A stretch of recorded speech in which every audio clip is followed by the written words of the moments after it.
voyez, Batman, des Panzer, des Sherman. On apprend l'histoire à travers le jouet.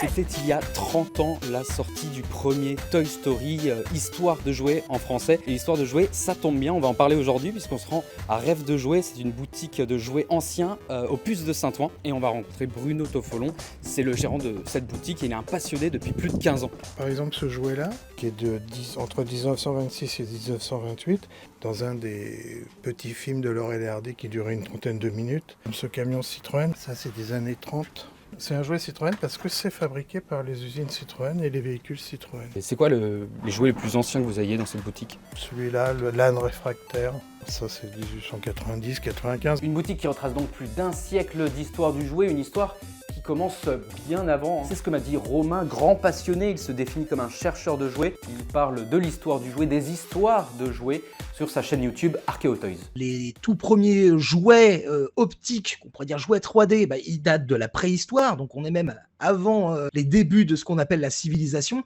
Et puis on va même les retrouver parfois dans le monde animal. Ça va plus loin que la simple histoire de la civilisation, ça fait partie de l'histoire du vivant. Mais le jouet tel qu'on le connaît aujourd'hui, le truc fun à offrir aux enfants, il a connu plusieurs âges d'or. Mais la vraie grosse explosion du jouet, c'est à partir de 46 et dans les années 50. Merci pour ces précisions, on ne te reverra jamais. À la sortie de la Seconde Guerre mondiale, avec le baby-boom, on va voir une explosion du nombre de marques.